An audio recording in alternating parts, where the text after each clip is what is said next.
Um, I feel like I'm doing this a lot lately. I just recently had Shannon Atkins and Amanda Megan on the show, and I had to personally apologize to them because I'd been stringing them along for, according to Shannon, a year. I don't know if it was a year to have them on the show, but I'll accept that and I'll own it. I apologize to them. I will apologize to you as well. I think we've been talking about this for like 2 years. Yeah, but you have no reason to apologize because I'm a pretty quiet guy. If you hadn't noticed, Yeah, so yeah, it was like whenever you were ready, and yeah. I believe in that. So no apologies necessary. But yeah, it has been actually 2 years, 5 months, 27 days, 36 hours, or 15 hours, whatever. Yeah, you got it. Okay, I got it. I got it, man. I'm Who's telling you. counting? No, nobody's counting. At I do appreciate your sense of humor, and I did hear somewhere along the way. I think it might have been from Matt Burns that you may or may not be a dad joke connoisseur. Yeah, Matt, myself, and Mike McGlynn have this dad joke thing going on, and I think I knocked it out of the park. It was a situation where I was heading to my son. It was a football game at the high school, Okay. and so as we're walking forward, a young man is in front of us, and one of the administrators stops him and says, "What sport are you in? Because if you're in a sport, you get into for free." So he's like, "I'm an athlete," and he goes, and she says, "What sport are you in?" And he, hesitated, and then she goes, "Uh huh, back of the line." And I walked up and I was like, "I'm in a sport. I play poker." And she goes, "Really?" I said, "Well, I could be bluffing." Fantastic. Oh, dunked on that one. I'm telling you. So that Uh, achieved rock star status with Burns and McLean. And if you got those two guys, I mean, aside from you, who else do I need? yeah, exactly. Right. I'm a bit of a dad joke enthusiast myself. Oh, we'll have Um, to get you in the club, man. yeah, something like that. Do you have any favorites? Or you? Oh man. Well, I guess it's not really a joke. It's actually much more serious. But since we are talking about Grease Day in cinema, I'm working on a screenplay right now for an upcoming film called Constipation. Okay, Yeah, it's not out yet. okay, fantastic. But you're working on it. That's the important part. Working very Um, hard on it. I think your I'm ratings sure. just crashed, by the way. Hey, I could do that on my own. Don't you worry. If it happens, it's on me. That was kind of the deal with this show. It's I've made a couple attempts at this now, and I guess can't seem to keep a co-host, and I just wanted to like just do it on my own for once, so I could have 100% creativity on this, and like I don't count on anybody else, and I do it all myself. So it's like if this fails, it's on me, and it's kind of a good feeling actually. Yeah, you captain of your own ship, Hmm. master of your own fate. Yeah, Hmm. it Yeah, sounds perfect for independent film, by the way. exactly. The do-it-yourself mentality. I love it. Um, so yeah, I have one of my favorite dad jokes. Before I move on, um, is what did the blind man say when he got a cheese grater as a gift? You got me. That's the most frightening book I've ever read. Waka waka. Consider that borrowed. You will see that again. I've got a few more. They might come up throughout this conversation just randomly. Yeah. Um, so I did cheat before this interview. I did go back and I tried to do some independent research, but I also have long learned ago that some of the best research is done by seeing what other people have done, and there is still an interview out there hanging in the ether with you and Mark Byrne and Monty Pera. My former co-host Don did a show called The Director's Den, Mhm. and I did view that before I did this, and I came to realize a couple of things that I didn't really know. I that your interest in the performing arts started very early. Yeah, it goes back to about 4 years old in kindergarten, of all places. It's Uh, crazy. sh- Shout out to my kindergarten teacher, Regina DePaula, who I'm still in touch with after all these years. That's Yeah, amazing. yeah. Yeah, yeah.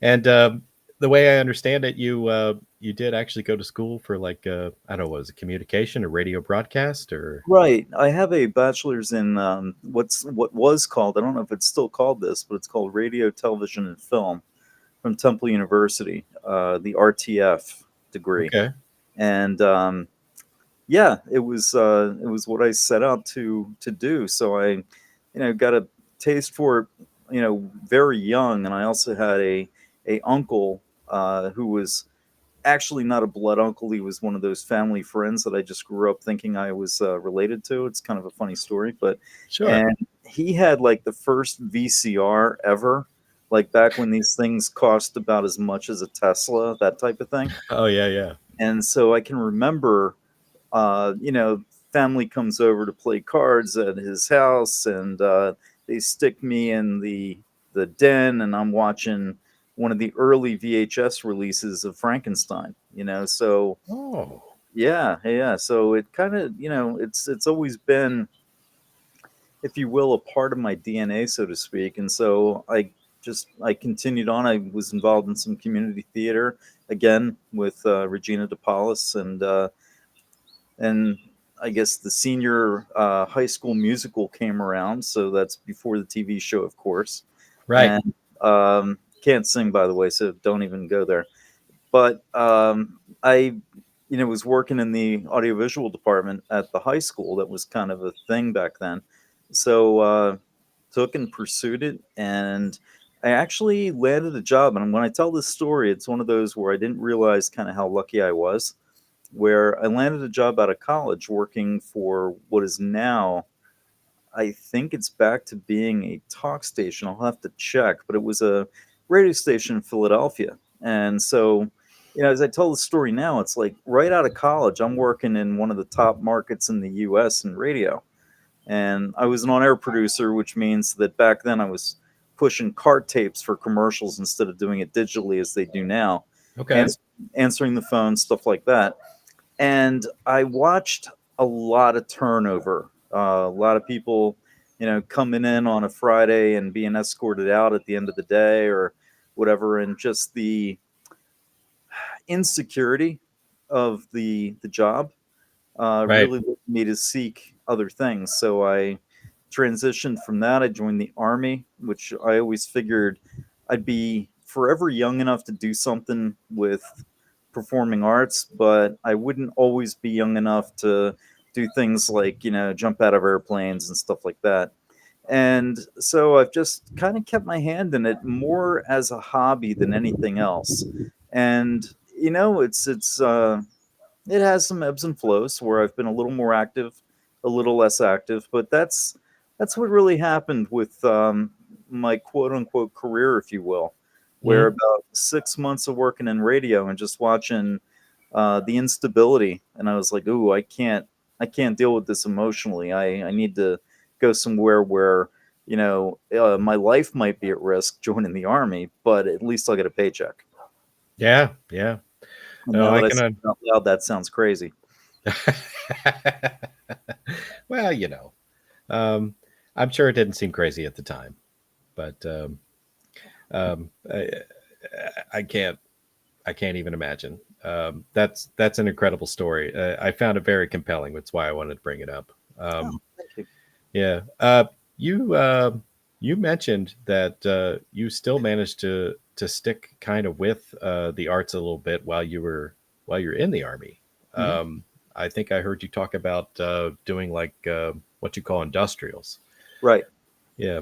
Now I don't know 100% what that means, but I'm assuming it's like almost like a video, like either explaining a procedure or a piece of equipment or something like that.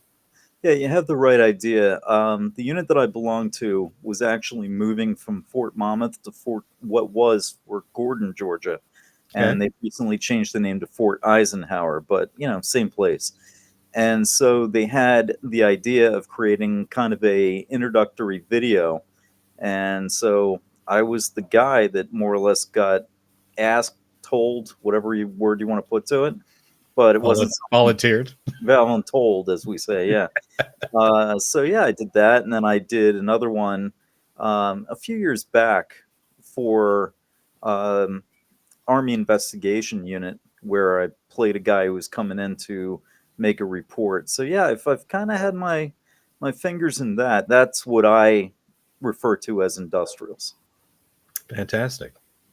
That's really cool. I'm glad that you were able to kind of like, use your experience and your love for that to like continue it on, even though you were technically doing something that um, I wouldn't necessarily assume would include that. So Right. Yeah. Well, if I had been smart, I probably would have gone from working radio to working something in the visual arts in the military, but that just wasn't in my headspace at the time, I guess. yeah. Well, I guess everything turned out okay. I mean, Yeah, yeah, I think it did. I'm yeah. happy. After a number of deployments, you made it back. So I mean, that's good. Yeah, thank you. Yes, Yeah. with Memorial Day just passing, we have to remember those who didn't. Correct. So, Yeah. Well, I'm gonna say this. I'm not a stalker, and I do realize that's probably something a stalker would say. But I was kind of hoping you were, man. I do happen to have in my collection some copies of some things that you've worked on. Oh, Um, okay. I can thank Jim Crut for much of this. I've gone to his tables at cons, and I've bought movies.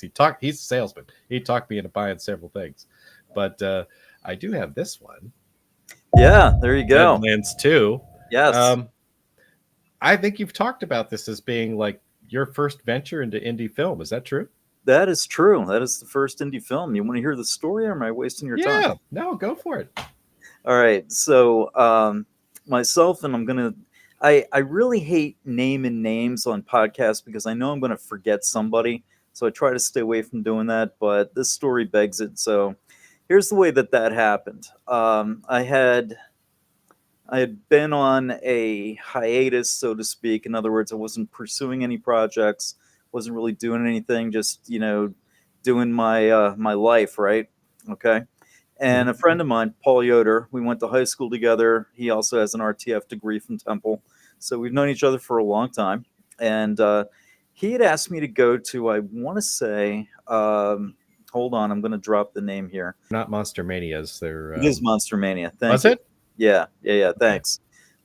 So anyway, he wanted me to go to Monster Mania, and this is like 20 years ago, maybe a little bit more, when they were still a little cheaper. All right. Yeah. So yeah, so I was like, oh, there's no way, man. I'm really not interested in doing this because everybody there is going to be a black T-shirt wearing freak. No offense, I see you're wearing a black T-shirt. It's all right. Uh, with tattoos on their faces and stuff and everything. And you know what? Uh, I was right. A lot of these guys were black t-shirt wearing with tattoos, but they ended up being the sweetest people I've ever met in my entire life. Probably, without question, the most inclusive group of people that I've ever met, the fan base.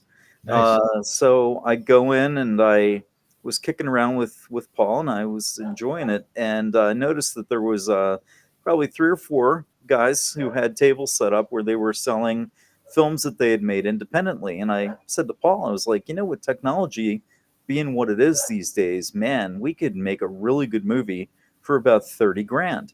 And he looks at me and he goes, no, no, no, no, no. You'd need $300,000.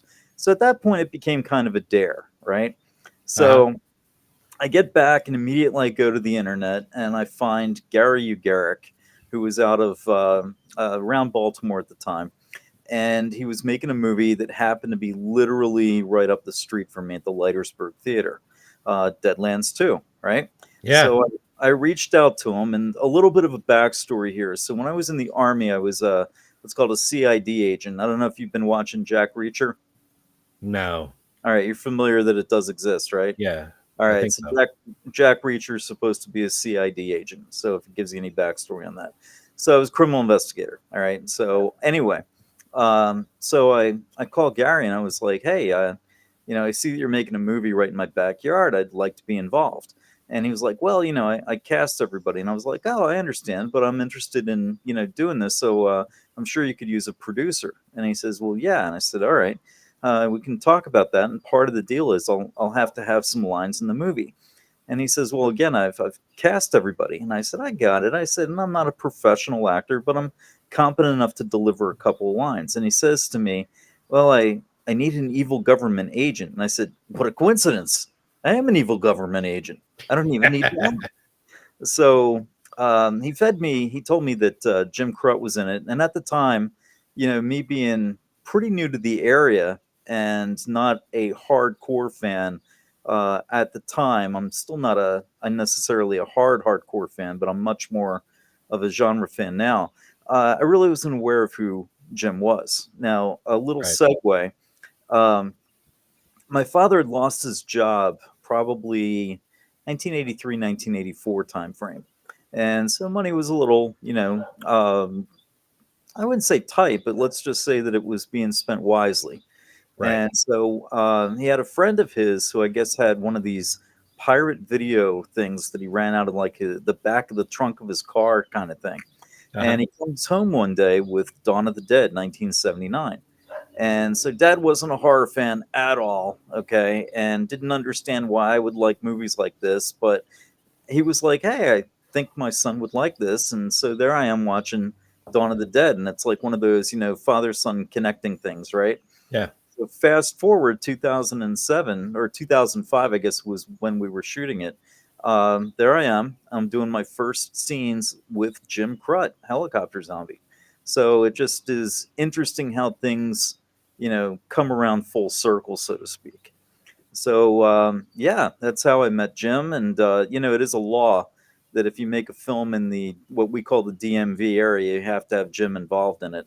It's actually a stipulation that you have to sign. Oh, So yeah, so I'll that's keep that how. in mind. But Jim is a sweetheart of a guy. I don't think you're going to find anybody who has anything bad to say about him. And funny Solid. enough, here's a nice little trivia piece. When we did the screening for the movie, by the way, I wasn't able to go to the first premiere. I was in Baghdad, so couldn't really make it for the premiere, right? Right. There was a second premiere, or at least another showing, where I got to hang out with Jim and the cast. And the first autograph I ever gave and was ever asked for was to Jim Crut. So That's there you go. awesome. That's great. So that's the Deadlands 2 story. There you go. Yeah, I appreciate it. I'm not gonna lie, it's not bad. I Um, don't think so either. I thought it was pretty good. yeah, it shot really well. I mean, I might have had a couple of complaints about like the lighting, but Yeah, I was going to those say are it's a little dark. Yeah. yeah, those are nitpicks. I mean, otherwise it looked great. It was done really well. So that's pretty amazing for being your first project. Funny enough, by the way, I'm still in touch with pretty much everybody that was in that movie, Yeah. one way or another, and it's coming up on 20 years. I wonder if Gary, are you gonna have a 20-year retrospective, a re-release, something? That'd be great. Could have it remastered. You could do Yeah, another premiere. there you You go. know, yeah. Do it in Hagerstown. I'll drive over. You can stay at my place, man. Fantastic. Yeah. I did want to ask a silly question about that because it seemed a little less the way the character was written and a little bit more personal preference. And again, it's going to sound ridiculous, but I noticed in that brief bathroom scene that you had where you were talking to Dave, the scientist, Mhm. um, when you're wearing a suit and tie, do you automatically, when you walk up to the sink, throw your tie over your shoulder? Well, funny enough that you ask. I haven't worn a tie professionally since like 2005. Okay. And yeah, so the whole point of that was actually we were supposed to be locked in until end of exercise, so to speak. And by the way, Not spoiler alert. Hagerstown gets destroyed in that movie, and it deserved it. Okay, and it knows what it did. All right, but yeah, Right. traditionally, normally not when I'm going up to the sink, but normally when I'm using the urinal, I'll flip a tie over. Gotcha. It's kind Gotcha. of a bad joke. I just slipped in on you. Yeah, yeah, yeah. It makes sense, but uh, I never thought of it. I've been wearing ties for 2 decades, and I never thought to do that. Yeah. The backstory is I was supposed to be washing my face because we were up all night, and so that's why I had the tie flipped over. But that's interesting. You should pay attention to that detail. Yeah, yeah, I love it. It just jumped out at me. I'm like, what the hell's on his shoulder? I'm like, that's his tie, Mhm. and I was like, that it couldn't have been written by that. That had to have been your choice. Yeah, You know? yeah, it was Yeah. definitely. It's like I'm exhausted. I've been working 36 hours on this project for the absolute worst boss in the world, who was played by Jim Krupp, by the way. Yeah, Funny enough, every year on Bosses Day, I always give a shout out to Jim's character. it's Worst boss fantastic. I ever worked for. Yeah, yeah, yeah. Well, after seeing the movie, I can understand why. Um, I did manage to pick this one up from Mark Byrne. I'm not gonna lie, I was not able to pick you out in this one, and I'm not trying to be funny or anything. But if you see one Bigfoot, you seen them all. So they all kind of look the same to me. It's um, but I think I know which segment you were in because they were very good about putting people's names up on the screen. How'd you get involved in that project, and how'd you get into playing a Bigfoot? So I am a Bigfoot enthusiast. I will admit I am not a believer. Okay, Okay. I'm sorry to tell you, I am a skeptic. Okay, I don't believe in ghosts, don't believe in UFOs, don't believe in Bigfoot. I would love for all those things to be real, and I'm sure that I'm going to get a lot of people telling me that, well, I had this experience. How do you explain that? Hey, that's your experience.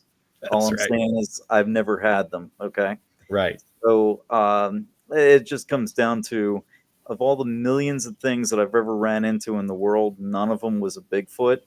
And I am poorer in life for that. What can I tell you? But, So anyway, so I got a call from Matt Burns, who is the connector. I mean, everybody is actually, Kevin Bacon is 1 degree away from Matt Burns. Okay. Yeah, I get And it. so he was like, "Hey, I got this Bigfoot movie," and I'm like, "I'm all about it." I mean, it is genuinely a shining point in my life and certainly my marriage that my wife can go and tell people that her husband played Bigfoot in a movie about Bigfoot. Oh, So fantastic. yeah, so that's how it worked. And so I showed up. I call my friend Mike every time I get a movie role. The first thing I do is I always ask, and I say, "I have this guy, Mike Hyatt. He and I grew up together. We both ended up in this side of the world because we're both from outside of Philadelphia. Do you have a part for him?" Next thing you know, he and I are playing Bigfoot, and I'm sure his wife is grateful. Yeah, so that's how that rolled. Yeah. Oh man, I tell you what, I'd be getting like big 8x10 glossies of me in costume. I'd be signing I them and passing I them out. I have a shot. If I had my cell phone around, which I don't, I would show you. I actually carry the picture of me in makeup on my cell phone and throw that out at parties for people. It's like, oh, that award you just got is really cool. I'm sure that you're only one of two people in the world who got that for scientific endeavor. But did you ever play Bigfoot? Well, Exactly. I did. Exactly. Something I will always aspire to. I did enjoy that movie. I think probably one of my favorite things was when one of the BFs was in therapy. So Yeah, it's yeah. just ridiculous. Um, I do have yet another one. I have Oh yeah, Remnants. right on. Yeah. Yeah, just checked this out again recently. Mhm. Um, I would probably have to say that one of my favorite scenes is probably one of the opening scenes. Um, where I think it's your first scene where you're basically being offered a job by Jim Crut. So Again, who maybe plays my boss, who is just the worst. I mean, my job choices, man. What can I tell you? I don't know. I don't know. I absolutely love the pulling your wallet out and showing that it was empty and said, "There's no saying no. I'm broke." So what is it? We shoveling manure? We hosing out porta potties? That's it. Um, so I also noticed that it seemed as though you wore a different hat in every scene. At least two, and that was the idea that I had was that the first scene I'm broke, so I'm wearing whatever I got on my back, Right. and the next scene I've got the job, so I can afford to be a little bit better about things. So I've got a nicer hat. Yes, yes, Nice. that was the whole choice made with the wardrobe was displaying that if you want to be the part, you got to look the part. That's right. So, That's right. yeah. Well, speaking of hats, dad joke alert. What did one hat say to the other hat? Wait here. I'm going to go on ahead. With that, sir, I raise a glass to you. I did also notice in this movie just another detail that I could not ignore. It seemed like some of the scenes were filmed in people's actual homes. Um, and somebody connected to this movie has a very nice electric guitar collection.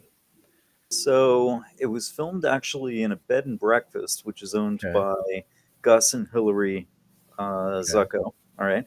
So All the right. guitar would probably have been Gus. I'm Okay. pretty sure that's who it belonged to. I was going to say, I do not have a quote unquote nice guitar collection. I have an extensive guitar collection, but the prices are pretty modest. Oh So, yeah. yeah. Yeah. With the exception of one. Again, little segue in a story here. Yeah. So, going back to 1988, there was a little band once upon a time called Journey, Okay. and Journey has the guitarist Neil Sean. And so Neil Sean had his own guitar company at the time. In fact, I think he has another guitar company, but at the time it was Sean Guitars. And so I had a hookup, and lo and behold, I think the number is 1,000. I only think there are 1,000 of them, and I happen to have one of them. Very nice. So that's like the crown jewel, and yeah. So that is the crown jewel. It's the only real noteworthy guitar. The other one is a birthday gift from my wife, and that is a Paul Reed Smith Studio Edition. Yeah. Okay. Yeah, I don't need a PRS from the US. The studio editions are perfectly wonderful instruments. Yeah. And I happened to find it in a pawn shop, and brother, it did not even have a fingerprint on it. It was Wow. pristine. I don't know how they got it. In fact, I'll be honest with you. When I said to my wife, I was like, hey, I took a picture of it, and I was like, look what I was strong enough to walk away from. And she says, it's your birthday, go back and get it. So I did, and I spent the next 4 days wait because it was in South Carolina. All right, and I spent the next 4 days waiting for the police to break my door down or something because I was like, there is no way I just landed this thing for less than half price. Yeah. Yeah. Oh, I totally get it. Yeah. Um, yeah, uh, I'm an enthusiast myself. I do own a lot of I think that's a case garbage. right behind you, isn't it? It is. It There you go. is.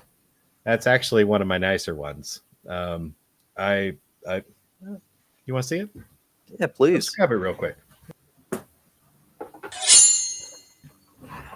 Wow. So I bought this back in high school through the newspaper. Okay. a guy was, a guy, just a young guy who was expanding his family, and I guess he was like getting rid of some of his guitars that he didn't need.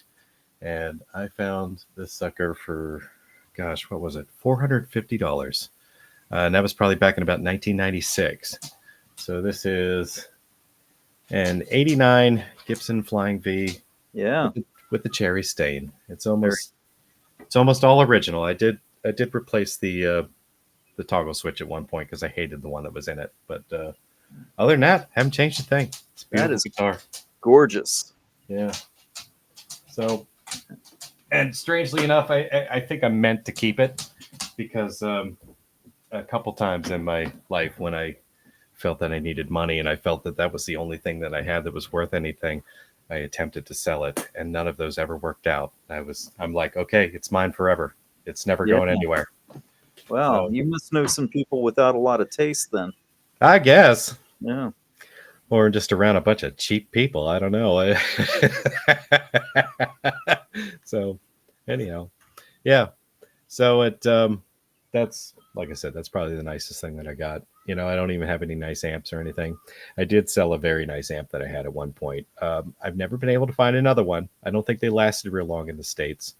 But it was I had a 100-watt Red Bear tube amp at one point. Have you ever heard of those? Mm. I think they were Russian made. They might have been sponsored by Gibson somehow. So like in a very loose way, they were like under that label, but they just said Red Bear on them. They were covered in carpet, like gray carpet and Sure. so forth. And I had that for a little while, and I bought I built myself a little half stack. I had like a crate, Mhm. like 412s in a crate, and that Red Bear. It was awesome sounding. I never should have gotten rid of it, but I did. So I'm right there with you, man. mhm. Every guitarist has that story of the one they should have never gotten rid of. Yeah. And I don't have that story yet, but I'm working on it. Yeah. Yeah. I gotcha. I gotcha. Um, so I want to bring up another thing that I absolutely love. I've talked about this quite often, and in fact, I even did a review on it recently. The old Legend of Crickfoot here. Hang on. Um, Yeah. yeah, where you played Zeke the Creek McCoy, um, and I absolutely loved that. When I saw it in the theater for the first time, I had no idea what was coming. Um, so Matt Burns did his Randy Ricketts segment, and then a little bit later on in the movie, we had a callback to that. When your character came up, and I was just curious how that came to be, because in some real way, you must have known what he was doing for the project. So I apologize right off that I missed the premiere. Okay. Okay. But my wife was out of town. So it was dad and dude day, as I call it, which is me hanging out with my son. Hmm. And so he, for whatever reason, just doesn't have the good taste that his old man has. So he didn't want to see Crickfoot, and he wanted to watch Goodfellas, which I still don't understand. But anyway, so Good, Goodfellas won.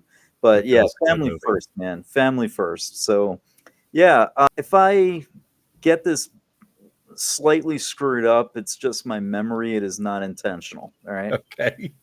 So Bone Johnson had put out that he was doing Crickfoot, and I noticed that there was a lot of people that I knew who were involved in it.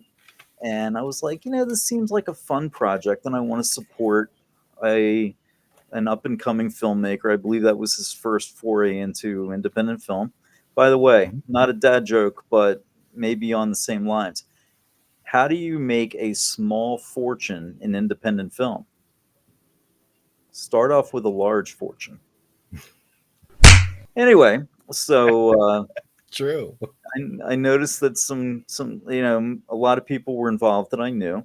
So I just hit him up and I was like, "Hey, are you?" I think it was an open call, and I was like, "Hey, are you still interested in having people put their scenes in?" And it's one of those films that everybody did their parts improv. I don't know if you know that or not. Yeah. Everything was improv. So what I did was I gave 6 different takes in 6 different outfits. A couple of them were serious, a couple of them were comedic. Mhm. And I said, whichever one you use, go for it. If you don't use any of them, I get it. Because kind of going back to Remnants, there was a couple of lines that I was given by Mark that I didn't really felt they went with my character. I felt that they would work better with the other character in the scene, the other actor in the scene. It was Matt Furman. And so I'm one of the very few actors, I think, that will actually look at a director and say, hey, man, I think this would actually go better with somebody else. I'm the guy who will give lines away. You don't hear too many actors do that. So, same thing. I was like, hey, if it works for your movie, great. If it doesn't, I understand. Right. I'm not going to cry the blues that I end up on the cutting room floor. And to be honest with you, I think that the way it works is I had seen Matt's part in either a teaser. That's how I think I got a load of it. And so I was just like, you know what? This would be good if I was going to do the callback. And Yeah. so I just recently watched it, and hats off to Mr. Johnson. I think he dubbed Matt's voice over mine in that scene because we say something slightly different. I think he said Randy Ricketts says 3 years in a row, and I Uh-huh. think I go for the third time in a row. And I Oh, think that it was edited to where it makes it sound a lot better. And I do a Randy Ricketts impersonation, so I think it went well. So that's how that happened. And I I've gotten quite a few comments on that, so I guess I hit that one right. So I appreciate you bringing that up. yeah, yeah. Yeah, I don't know what the other takes were like, but I got a feeling that Bone picked the right one. You know. I Thank you. I hope you picked the right one. It worked for him, and that's all that matters. Yeah. And as part of my disclaimer, my NDA, I destroyed all the other takes. Oh, excellent, fantastic. It won't end up in your reel. All right. Yeah, and in the review that I made about that, I did talk about how that's part of what made that movie so cool was he was intentionally trying to make callbacks. So like by just throughout the course of the movie, just referencing things that happened elsewhere or making up a story on his own that references something that happened. And the fact that there was an actual callback with one of his submissions, just kind of just nailed that home a little bit, and it works really well. I mean, Thank you. for something that was made for like no money, Yeah. In it's fact, it's I think that fantastic. yeah, I think that people actually were paying him not to make it. So It could be he just refused the money. No, thank you. We're going ahead. Uh, you know what I really liked? Shifting gears a little bit. I had a chance after talking with Matt Anderson a couple of times. Uh, I spent some time on his Key 13 Films website, and I managed to watch a few shorts on there, and I really enjoyed Hoodie and Paralyzed. thank you. I Yeah, appreciate that. yeah. Um, like I have developed quite a love for short films. Like since I started talking to indie actors, a lot of things they talk about doing. They talk about doing 48-hour films, Mhm. things like that, where you're trying to get something across to the viewer in sometimes as little as 7 minutes. You know what I mean? And it's incredible to me, how they can do all of this world building and drop you in the middle of a situation and take you on a roller coaster ride in a span of just a few minutes. It's Mhm. incredible. I love it. And this was one of those shorts, even if you just take Hoodie by itself, where I felt it did that. Like your on-screen chemistry with your partner, what was his name? Bob Singer? That's Bob Singer. Yeah. Yeah. um, you guys were like such conflicting personalities, and that came across super well. Like you were like polar opposites, and and that's what made it so enjoyable. as silly as it sounds, probably one of my favorite lines in there was when he flashed the gun. You go, This. What the fuck, Zuck? I can't take any credit. That was all Matt Anderson. There's no improv in there whatsoever. yeah. So yeah. Well, the writing was good, so I'll have to stroke his ego later. So if I can give you a little inside baseball, Yeah, that that film actually destroyed the career of one of the production assistants. really. Yeah, yeah, like trauma therapy, the whole 9 yards. Yeah. So here's the situation. Okay. So we showed up on, I believe it was a Saturday night. Okay. So we had some technical issues on Friday night, had to show back up on Saturday night, and it was basically an overnight shoot. And it got down to 17 degrees. Okay. And so Bob and I, I'm pretty sure he prepared. I got like 7 layers, man. I'm like a, what is it? What's that line from Primus? Smells like 7 layers. At, at Peebree Taco Bell. I was in 7 layers, my brother. All All right. right. So I was nice and toasty, and I had gloves and the whole deal. And of course, when the engine's running, we got the heat going on. And so the poor production assistant that we more or less shanghaied into being on the set to, run sound and do that was none other than my daughter, Anna, who had looked about, wanting to be in film, looking to maybe explore acting, etc. Right? So I Yeah. said, hey, we're going to be on set. We, we're going to be filming. Let's go. And she was all into it. And on the way down, I said to her, I was like, hey, and she's at least 18 at the time, so she's an adult, right? But Yeah. it's still my daughter. So I was like, hey, kid, you're going to be outside. Do you have any, snivel gear? So we actually stopped and got her a hat. So, the whole deal. Well, man, she froze out there. Wow. Okay. And at the end, okay, now don't feel bad for her. Don't feel bad. Right. Okay. And so at the end, we got her back home, and she has never been on a movie set again. Matter of fact, she changed careers entirely, became a kindergarten teacher, never speaks of it, you know? So, yeah, Wow, you broke her of it. yeah, yeah. I didn't want to see her go down the same path that I did. Yeah. So, Yeah. yeah, gotta teach them young. Yeah. But Yeah. Wouldn't mhm. want her to work for Jim Crud as a boss. I mean, yeah. Um, yeah. Paralyzed was great too.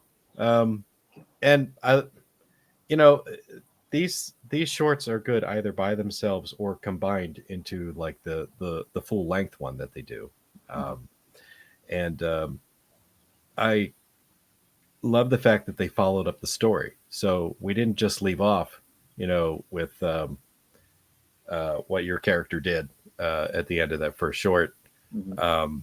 and what we couldn't see, but we're assuming was happening to Zuck, um, and apparently your character went and got into a car accident. Yeah, funny enough, there's a little bit of George Lucas with Matt L. Anderson because he just cannot leave Hoodie and Paralyzed alone. He's got to mix them. He's got to put them together. He's got to alter the story, and hand shoots first and all this good stuff. I Yeah. don't, yeah, but funny enough, I get the most comments about anybody who watches that they are legitimately like sympathy puking from the sound effects at the end. Okay. Yeah. Yeah. Yeah. Yeah. Yeah. I've heard that from more than one person. Yeah. Mhm. Yeah. Car accident, man, took me out. I mean, it was, I don't want to spoil it for anybody, but maybe I shouldn't have done what I did. It was karma and everything. So, Hmm. yeah. Yeah. Funny enough, about that film. So I was very shy with the crew that were on the set because my character, of course, is married, right? and the lady who plays the wife in the film, and I just felt a little uptight about that because I'm married in real life. My wife's name Mhm. is Angela. Character's name was Angela. She's married in real life, not the wife, not my wife, but the other lady. The actor, yeah. And yeah, and I just felt, like I would have felt better had I met her husband, but that did not happen. And so, um, looking back, I now think that made my character, a little bit stronger in that presentation because it was very natural that I was like, ooh, I just want to, kind of hands off. So, Yeah, yeah. I could see how that could help play into that. I mm, mean, your character seemed very withdrawn and reserved, and uh, timid about broaching the subject of the events that had happened previously.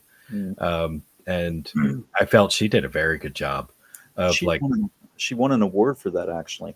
fantastic. Yeah, She was great. yeah, she is. Yeah, And again, still stay in touch with her. that's cool. That's really cool. Yeah, I mean, she played um, the wife who wanted to help but was frustrated, with somebody who didn't want to help themselves, Mhm. and would get pushy but then back off.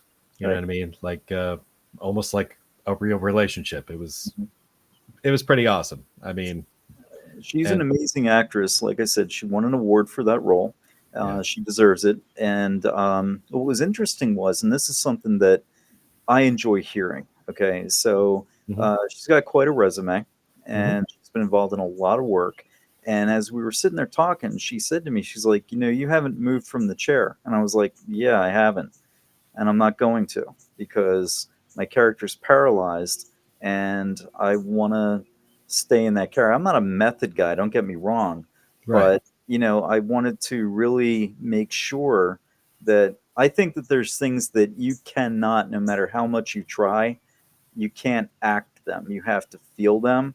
right, And if you're stuck in a chair for a 12-hour filming day, you're going to look like a guy who's miserable being in the chair. You don't have to act.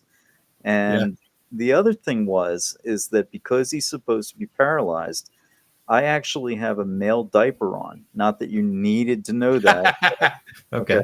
Which I did not use, by the way. I will put that out there. And again, it was like when people found out about that, I'm like, no, I'm you know my belief is that there's things that you just can't fake. You want it to be as accurate as possible. And so if the camera, I didn't know where the shoot was going to be, but if the camera went and filmed me in the chair, I wanted them to be able to see on film, hey, there's a baggy spot there. He must have the male the depends on, and it was because the character's supposed to be paralyzed. So there you have it. Yeah. Awesome. Yeah. That's pretty interesting. I never would have guessed. Um, kind of like what was that other story? Nick Nolte purposely staying up for 2 days at a time when he was filming 48 hours. I'll have to check that. I didn't know that, but One of those movies. I don't know if it was the first one or the sequel, but yeah, he actually did that so that he would appear to be exhausted when he was shooting his scenes. Yeah. so there's a story that I heard. I don't know if it's apocryphal or not, and it was Mason. What is Mason's first name? I cannot Uh, remember. He's a very classically trained actor. He was in 20,000 Leagues Under the Sea, the Disney version. okay. You know what I'm talking about. I think I do. Yeah. Yeah. And so, if I have the name right, I believe it was Dustin Hoffman, and he says, something about staying up to look exhausted, and Mason goes, "Have you tried acting?" Fantastic. I love those stories. That's great. um, so I do want to shift into some other things. I know that you worked on Serious Profession. You Mhm. were a producer on that film, Mhm. and I didn't know what other duties that maybe you had on that. Were you on set for some of that? So I was on set for a good deal of it. Prop mastery is part of it. Hey, we need a safe for the one scene. So I went literally down the street and got a safe. Uh, so there's a Lowe's down the street. I just went down and bought one. Not a big Okay. deal. And again, did some advising on, it's kind of comical. It's like, no, you're supposed to be a gangster. This is how you would act if you were a gangster. I mean, don't you see thug written all over me? Okay. And so there was a little bit of that. But again, it was Matt's project, and so I just advised him on different things that I had a bit more experience with, weapons, etc. Um, the biggest thing that I can tell you that I added to it is, again, I'm from outside of Philadelphia, and Matt is from Oregon, so we can't possibly be further apart. And I guess there's not a lot of organized crime out in Oregon. And Okay. so he wrote the character that was later changed to Mr. Korik, I believe. Originally in the film, the original screenplay, excuse me, he's known as Mr. Vig. And I read it, and the first thing I said to Matt was, "Yeah, you can't use that name. You got to change it." He's like, "Why?" And I said, "Because Vig is a word for street tax. You go to a loan shark, you borrow money.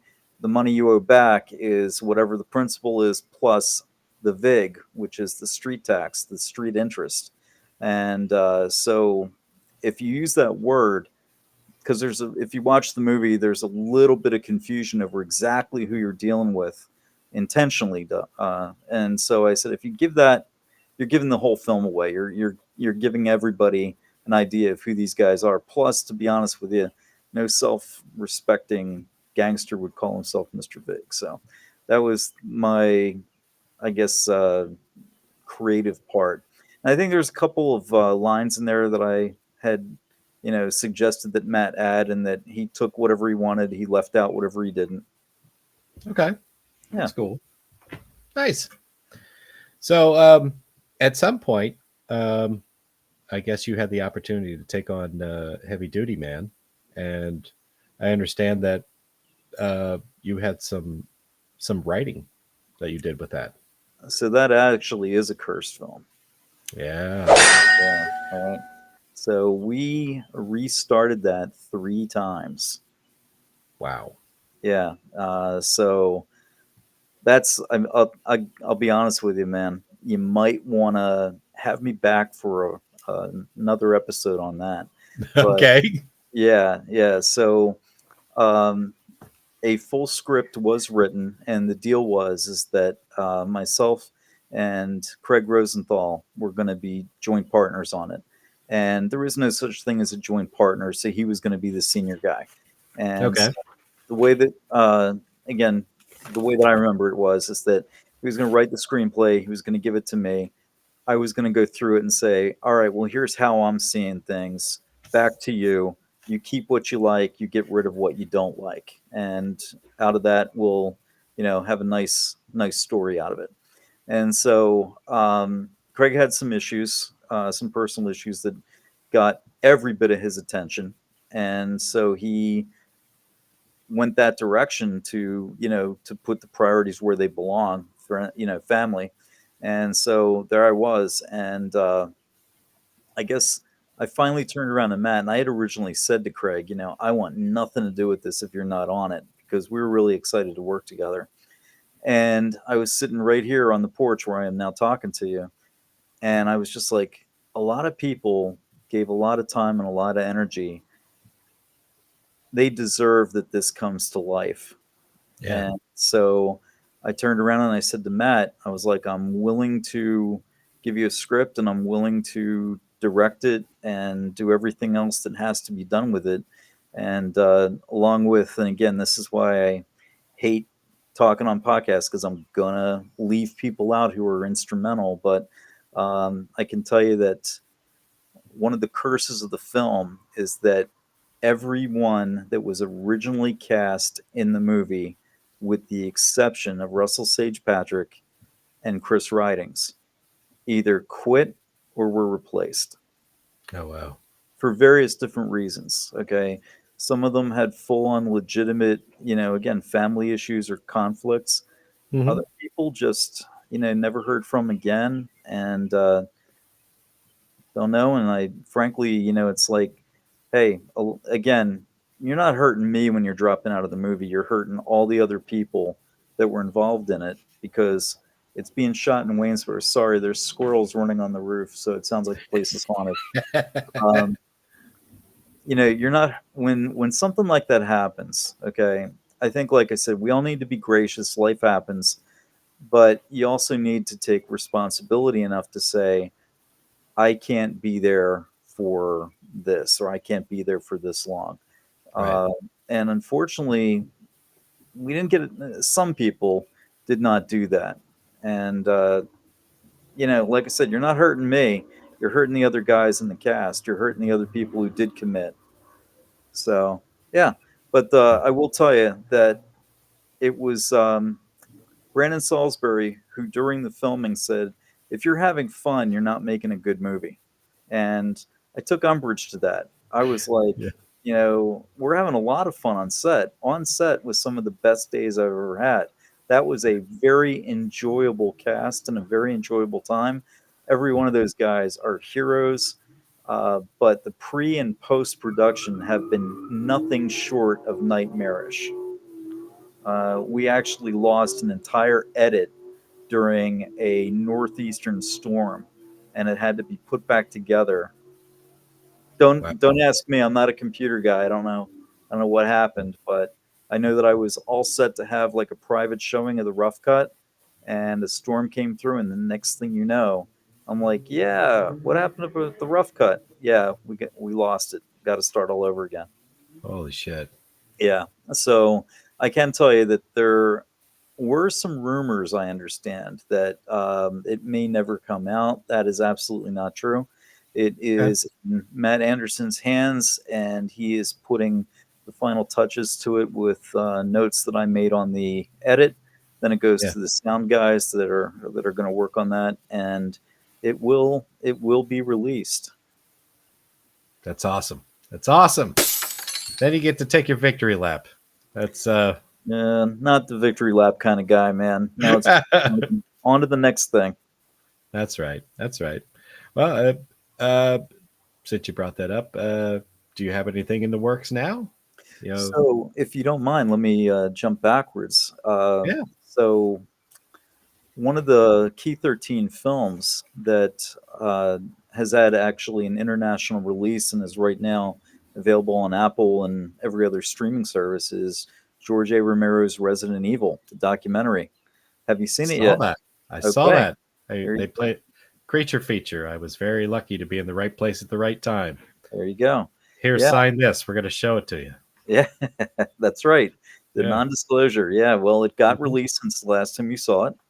Okay, and so it's Hmm. available. There was, I think it was Christmas 6 months ago, Okay. where again I was in South Carolina, and I turned the TV on and I looked, and I was like, "Holy mackerel! There's two movies I've been in: World War II Operation Phoenix and George A. Romero's Resident Evil, and they're both on streaming and they're both international. This is kind of cool."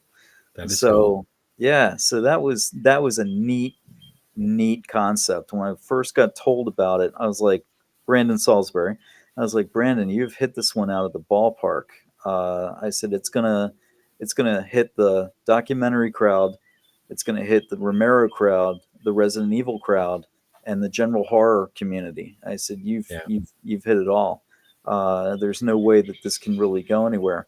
And so how I got involved in it was he asked me to take a look at a contract that was going to be sent out to a potential investor.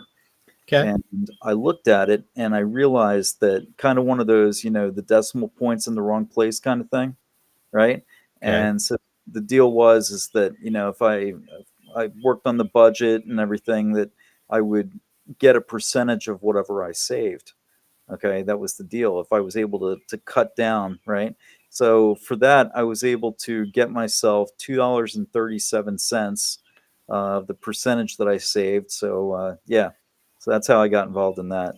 And then a neat little again, a little bit of inside baseball, a little bit of trivia. So, Roomwork magazine did a cover story, okay, on the Resident Evil documentary, and if you look at it, the cover is a guy wearing a gas mask, and the guy that's wearing that gas mask is me. So, I'm a cover boy on How Roomwork about magazine, that?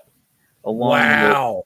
along with CJ Graham and Friday the 13th, and all the other horror icons. I am a cover boy.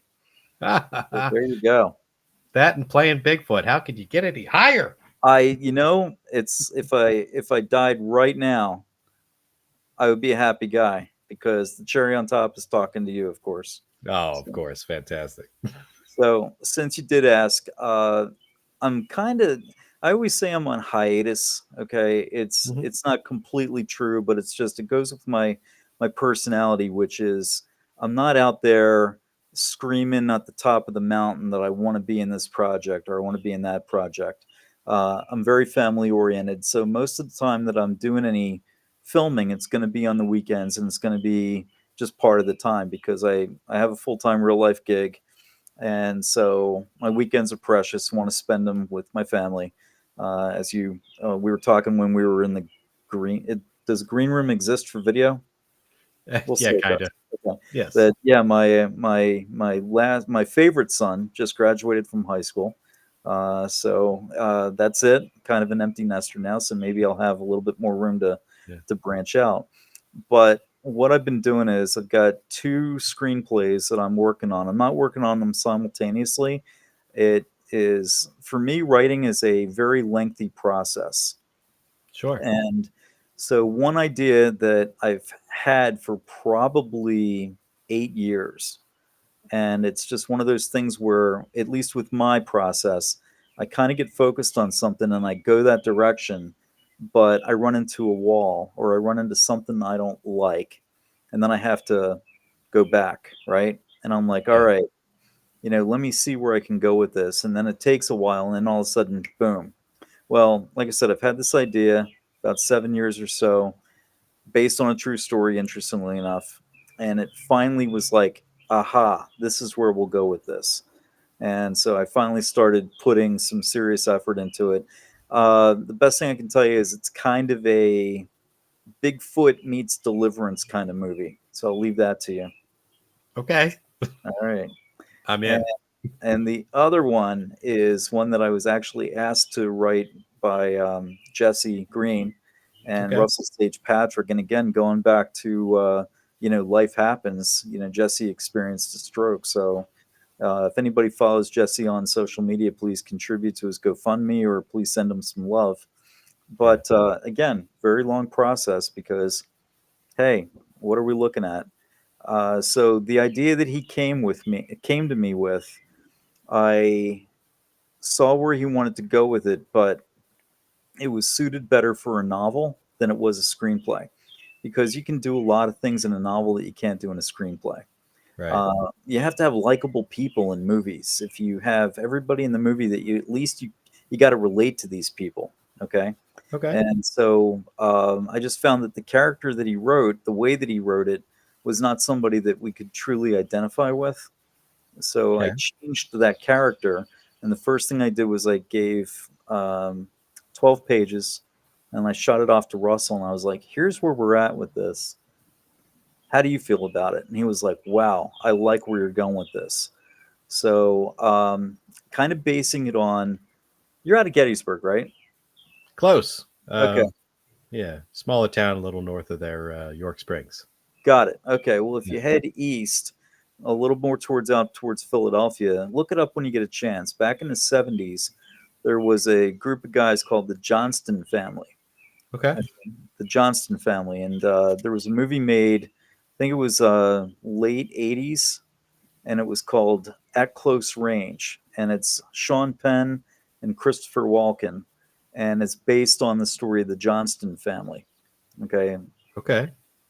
so when I started developing this idea, a number of the influences from that story, because I grew up outside of the area, started coming to mind. I was like, you know what? Um, it's not going to be loosely based on or anything, but definitely some influences there. By the way, sorry, it's getting dark here. I can turn the lights. Um, Yeah. so yeah, the story again is influenced by that. So the Johnston family, you look it up. It's pretty interesting. And like I said, if you ever heard that song "Live to Tell" by Madonna, Yeah. oh yeah, that's where the song comes from. It was in the movie because either she was married to or dating Sean Penn at the time. Ah, that So makes sense. there you go. I think you're caught up with everything I got. Fantastic. Yeah. Well, if you got a couple more minutes. I got all the time you need.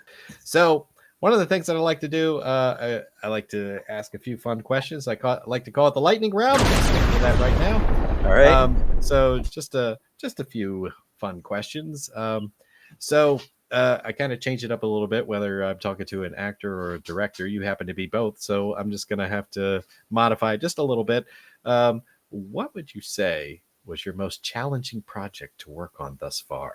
Oh, heavy duty man, without a question. For sure. Was Okay. I had to do like a lot of stuff on that. Yeah. Yeah. By the way, I Um, found a good picture. Ah, fantastic. Now I know what to look for. um, so the reverse of that, what would you consider to be one of your biggest victories? Biggest victory, without a question, would be George A. Romero's Resident Evil, and seeing that go international, seeing it be profitable, actually, uh, you know, waking up and seeing that on every streaming service. That is, being on the cover of the magazine. Yeah, it's definitely George A. Romero's Resident Evil. Yeah, Cloud 9. That's awesome. Yeah. Yeah. Um, what would you say is the most fun you ever had on set? Ooh, most fun I ever had on set has got to be going back to the senior musical Bye Bye Birdie, because I ended up getting a girlfriend out of that. Awesome. Well, you can't Yeah. get much more fun than that. So, given the experiences that you had so far, and maybe possible future ambitions, do you have a dream role or a dream project that you'd like to work on? So the answer to both of those questions is nada, nothing. All right. No. Now, yeah, there's a little bit of story to that. So, my life philosophy has been to be that solid performer, that solid guy. Okay. Mhm. Uh, if you look at Babe Ruth's baseball stats, not only did he lead in home runs, but he also led in strikeouts. Okay. I want to Okay. be the guy that consistently gets on base, that can always be relied on. Okay. So for me, if if you were to talk to anybody who's ever worked with me, and the only thing that they said about me was solid and dependable, then that's all I want to be. So I don't sit there and dream about winning an Oscar or anything like that. In fact, Yeah. funny story, every time a movie or a project that I'm involved in wins something, like Deadlands 2 won Kentucky Fright Night Film Festival for the best zombie movie. Turned around to my wife and I said, "Guess who you're sleeping with?" So yeah, Fantastic. just that's really the best compliment that I can get. That's what I strive for on every project. Is maybe not to be noticed as much as, say, the star, but to say, "Hey, this is a solid guy. We can rely on him." That's great. That's great. Yeah, it's that's a good answer. Thank You you. know, I like the fact that you're not the type of guy who might want to elbow somebody out of the spotlight. You No, know, no. I'm not one of those guys either. Yeah. Yeah. Yeah. Fantastic. Do you have any upcoming appearances or anything like that you want to make anybody aware of? Like, you mean like Oh, conventions? I don't know. Yeah, Okay. conventions, movie premieres or anything like that. Got it. Nothing that's in the works that I know of. It would be nice to actually be at a table at a convention. Mhm. But largely, the only time that happens is when I run into Jim Crut, and he's like, "Oh, come on, sit behind the table with me." So let's think. was talking to Craig Alphabet Yastrzemski, Okay. about going up to the Creature Feature in Scranton when he does it there. Okay. So yeah, Craig and I have a nice arrangement. I happen to work really close to BWI Airport, and I said to him, "Brother, if you got people coming in, I'm there anyway. I'll be happy to mule them up to Gettysburg for you." And so he's taken me up on that, and so that's kind of how we started our friendship. Was no, I don't want anything out of it. I just want to see your convention do well. So you know, let me Yeah. let me take over driving duties for you. And so I've done that every year that he's ran the convention so far. That's awesome. Well, I've run into you before over there. I'm sure I'll run into you again. Yeah. I had well now that I can publicly apologize, I kind of wasn't in the greatest mood of all time. I was a little to myself, very very insular when I went to the last creature feature. I kind of just hit and ran. So No, I apologize for that. no problem at all. I barely noticed. It was nice of you to stop and say hi. That was cool. Yeah, You know. absolutely. You're one of my Yeah. favorite people, even though, you didn't call me for 2 years to do this. I know I've got this personal motivation problem. It's a thing. Yeah. Yeah, I do want to back up. I never did mention who the outstanding actress was by name. Olivia Q, I believe is how she pronounces her last name. On Okay. Paralyzed, who played Angela. Yeah, looking for her to do big things. Yeah, I will be sure to feature her in this video. Um, I absolutely love to do that. I go back and I edit these things and I like to put things in. We drop a name. I like to put a picture up. So, how do people stay up to date with what you got going on? Is it just social media? So again, I'm pretty quiet. You said, you used the word stalker. I'm not saying you stalk me. You said, okay. But one of the things that I also want to stay away from, aside from wanting to be that solid, dependable guy, is I Mhm. don't want to be the guy that says, "Hey, I got this project by name, and it's going to be this, and it's going to be that," and then next thing you know, you're on the Clint Myers Grease Stained Cinema talking about a cursed movie that may never come out, right? That's right. So, That's right. yeah, so I don't want to be that guy. Matter of fact, I got into a little trouble with Heavy Duty Man. The Hmm. first day of shooting, one of the guys that was in the film was like, "Hey, you going to put up any behind the scenes photographs?" And I was like, no. And he was like, "What kind of director doesn't put behind the scenes photographs and pimp his project?" And I was like, "Me." Because believe me, of all the changes, we had one guy drop out of the project, okay, on a Hmm. Thursday night when the following had happened. My mother was in the hospital. She's 94, God bless her. Wow. My mother was in the hospital with two broken toes after taking a fall. My wife had to go to the hospital earlier that week for a cardiac episode. She's fine. Uh, the insurance apparently wasn't high enough. So, no, that's a joke. Hmm. Okay. All right. She's fine. My dog died in the house. Okay. So I had all Man. these things. And then next thing you know, at literally 10 o'clock at night, I got a guy that says that he's got conflicts that he can't be on set. And 4 minutes later, Mike McGlynn had agreed to replace him in the movie. Wow. Yeah. That's a So, lot. yeah. So, usually I'm pretty quiet about what's coming up or what's going on because, again, there's so many things that can happen, man. This didn't interfere with any filming, but like going back almost 10 years ago, I was on vacation for 2 weeks. And on a Sunday in the middle of that vacation, I got a phone call, and it was my boss from work. And he was like, "Yeah, when you get back, you got 2 weeks and you'll be in Afghanistan." So I literally have that kind of life where, I can just drop off and be parts unknown for 5 months at a shot. So to Yeah. me, it's one of those things where I don't need to feel relevant. I don't need to feel like anybody is keeping up with me. That's not what drives me. Hmm. I'd rather be that guy that maybe people have actually forgotten about, but all of a sudden, hey, wasn't he talking about that Bigfoot meets Deliverance movie? Well, look what's out. So Yeah. yeah. Fair enough. Fair enough. And if you're so lucky as to get a couple of these projects finished and out, I would love it if there was a premiere somewhere. I don't know if there will be.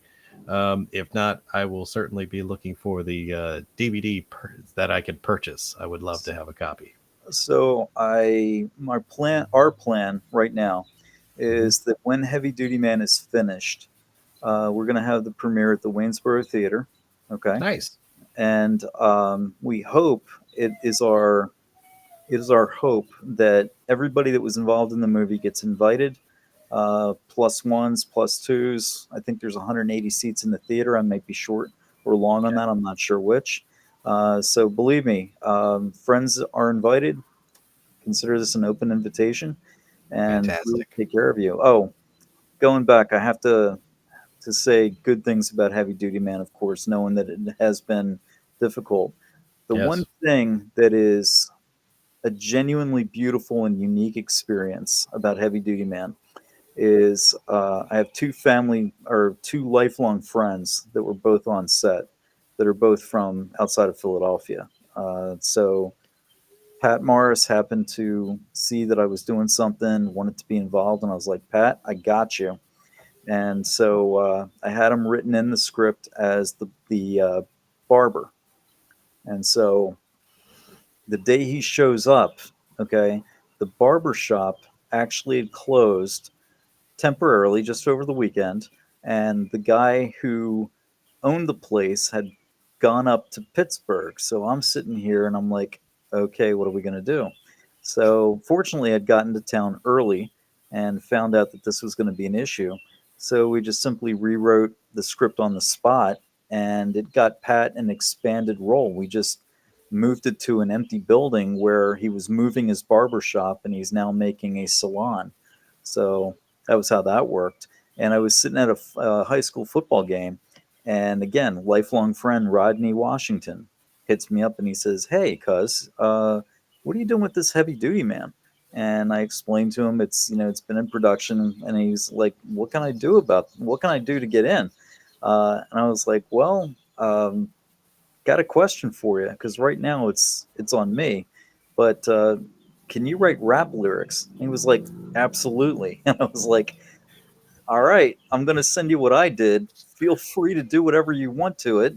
And so I think it took Rodney 2 days, and he gives me Cottonmouth, which will be featured in the credits. So you will get to hear. So it was neat. That was the cool experience. Was two guys that I've known literally my entire life. Okay, Pat and I think, are a year apart in age, and Rodney and I played Little League Baseball and have stayed in touch ever since. Both these guys reached out and were like, hey, this sounds cool. And I was like, let's do it.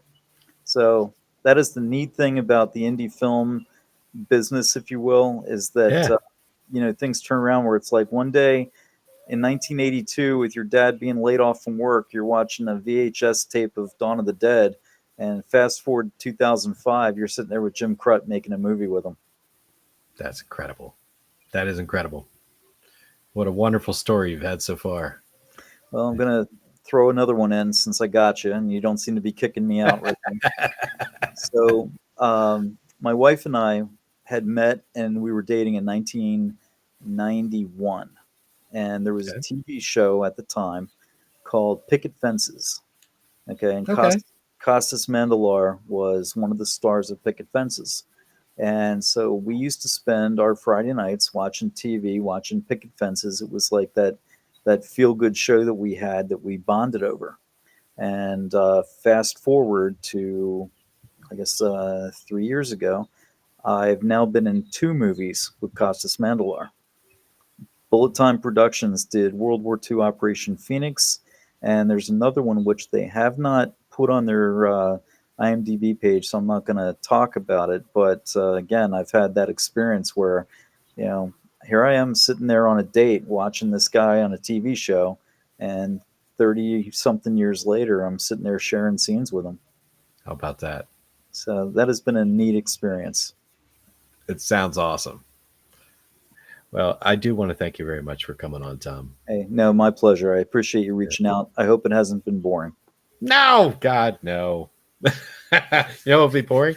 Me sitting here by myself telling dad jokes to nobody. So Just reach out if you ever need somebody to talk to, man. You know, I she go appreciate through that alone. it. Fantastic. I will not. I will not do it alone. All right. Once again, thank you very much for coming on, Tom. It's been a pleasure. Thank you for having me.